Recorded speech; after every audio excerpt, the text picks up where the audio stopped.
Nesse vídeo eu vou te mostrar como sair daquele ciclo de ansiedade terrível que faz com que às vezes a gente nem consiga levantar da cama. Eu vou te mostrar o que funcionou pra mim, com dicas práticas para que você consiga sair disso também. E vou te dizer o que eu fiz para evitar entrar nisso de novo. Seja bem-vindo de volta ao meu canal. Se você não me conhece, meu nome é Catarina e eu empreendo no mercado financeiro há quase 10 anos. Nesse vídeo a gente vai falar sobre como se livrar da sensação de estar paralisado, simplesmente existindo no meio do caos. Eu vou te dar dicas sobre o que funcionou para mim e talvez isso ajude muito você também. A primeira coisa que eu acho que a maioria das pessoas sente quando tá simplesmente vivendo, existindo, rolando feed e comendo besteira, sem conseguir encontrar uma saída pra isso, é acreditar que tá sozinho. Eu passei muitos anos na minha vida vivendo isso e acreditando que era só comigo e me perguntava por que as outras pessoas conseguiam lidar com tantas coisas na vida e eu não conseguia sair dali. Mas a verdade é que, conversando com outras pessoas, eu percebi que muita gente passa por isso e que eu não estava sozinha, que eu simplesmente era mais uma pessoa lidando com as inúmeras demandas da vida sem conseguir gerenciar elas. Então a primeira coisa que eu acho importante que você saiba é que você não tá passando por isso sozinho. Você pode estar até sozinho agora, mas existem outras milhares, milhões de pessoas passando pela mesma coisa que vão com certeza entender o que você tá passando agora.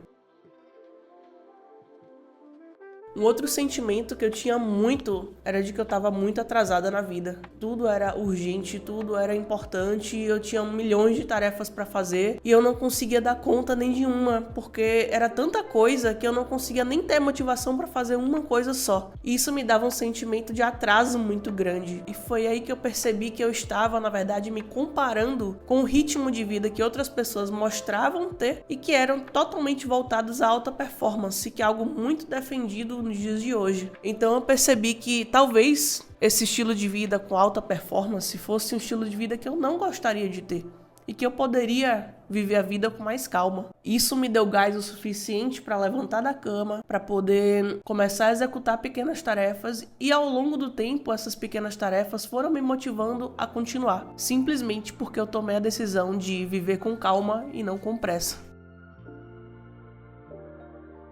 Uma terceira coisa que me ajudou bastante no meio de uma crise como essa foi entender que nem tudo era minha responsabilidade. Eu sou o tipo de pessoa que eu julgo ser um pouco controladora, sabe? Que quer fazer tudo porque acha que ninguém pode fazer bom o suficiente ou que às vezes toma a frente para fazer uma coisa sendo que outra pessoa poderia fazer. E isso, ao longo do tempo, foi me consumindo muito, a ponto de eu estar abarrotada de tarefas, abarrotada de coisas para fazer, me levando a esse ciclo, mas não conseguia sair dele porque não conseguia delegar, não conseguia entender o que era de fato a minha responsabilidade e o que não era. Então o que eu te digo em relação a isso é, defina o que é de sua responsabilidade e o que não é. Aprenda a delegar e saiba de uma coisa, você não é obrigado a absolutamente nada. Você tem um controle da sua vida e você sabe o que é melhor para você. Fora isso, fora essa mudança de mentalidade, eu comecei a aplicar coisas práticas na minha vida. A primeira coisa que eu comecei a fazer foi fazer menos coisas. Eu tinha tantas tarefas atrasadas, tantas tarefas urgentes que estavam me consumindo ali. E quando eu consegui atingir a clareza sobre a minha própria responsabilidade, eu entendi que eu poderia dividir elas em 3 partes. E foi assim que eu fiz. Eu dividi elas entre tarefas sobre mim, tarefas sobre eles, que incluem pessoas, e tarefas sobre isso. O que isso significa? Que eu dividi tarefas sobre o que eram de minha responsabilidade, que eram sobre mim e pra mim, tarefas que eram sobre outras pessoas e de outras pessoas, e tarefas que eram sobre coisas, por exemplo, trabalho. E isso me deu uma clareza muito grande sobre o que eu devia de fato estar fazendo e o que eu não devia estar fazendo, ou que eu poderia estar deixando pra fazer depois. Não sei se você já reparou, a gente às vezes entra num loop de caos na nossa mente por coisas que não são nem nossas pra serem feitas.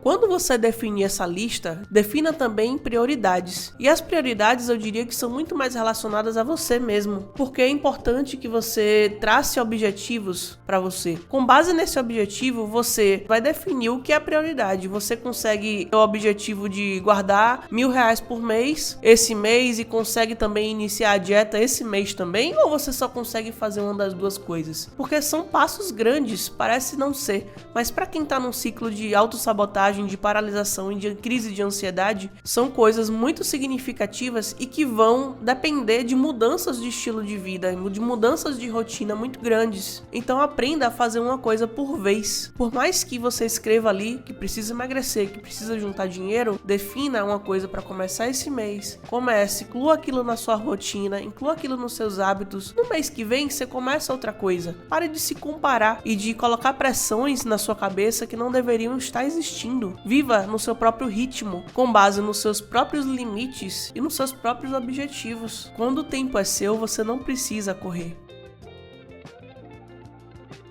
Um dos maiores erros que eu cometi e que provavelmente você comete também é achar que quando você começa a fazer essas mudanças na vida, você não tem margem de erro. É começar a dieta em um dia, furar ela no dia seguinte e achar que no terceiro dia você não pode voltar para sua dieta. Sabe, você está num processo de mudança de aprendizado. Respeite o seu momento. Porque se você, toda vez que for começar uma dieta ou toda vez que for começar a guardar dinheiro, cometer um deslize no meio tempo e voltar pro ponto zero, você nunca vai conseguir alcançar o que você imaginou alcançar. Comece a caminhada pelo seu objetivo, mas saiba que no momento de deslize, amanhã você vai sempre poder recomeçar de onde você parou.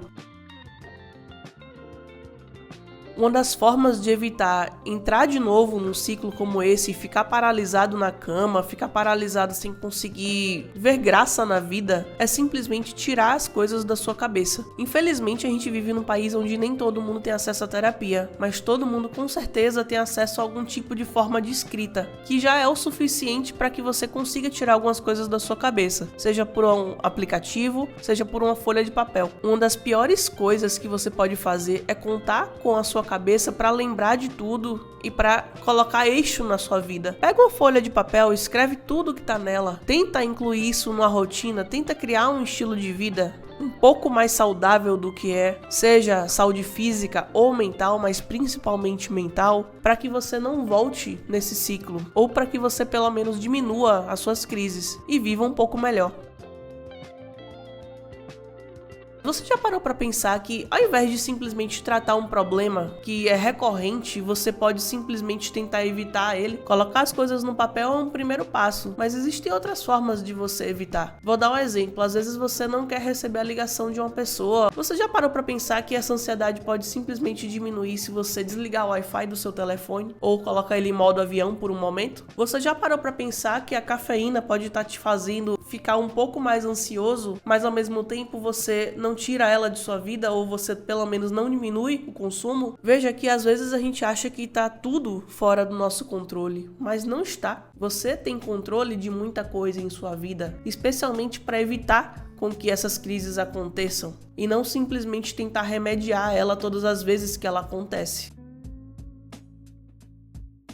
Porque normalmente quando a gente tenta remediar, a gente já tá num ponto ali de paralisia. E veja que a paralisia, ela tem muito a ver com a bagunça que se cria na nossa cabeça, misturando o que é fato do que é ilusão. E muitas vezes a gente não consegue identificar o que é uma coisa e o que é outra. Por isso é importante você colocar no papel. Por isso é importante você tentar evitar ao invés de remediar. Porque quando você tenta ativamente entender sua cabeça antes da crise se instalar, você pensa mais claramente sobre o que está acontecendo e, em consequência, você consegue diferenciar o que é fato do que é simplesmente ilusão. Eu sempre fui uma pessoa que pensou demais e eu tenho tentado ter disciplina em relação a isso, colocando muito pra fora na terapia e simplesmente numa folha de papel também, tudo que se passa na minha cabeça. Eu não guardo mais nada aqui. Se você também é uma pessoa que sente que pensa muito e não sabe o que fazer em relação a isso, assiste esse vídeo aqui que eu acho que ele vai te ajudar bastante. Ele vai te ensinar técnicas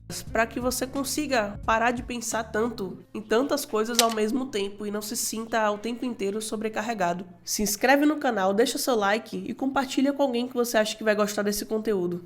Te vejo no próximo vídeo.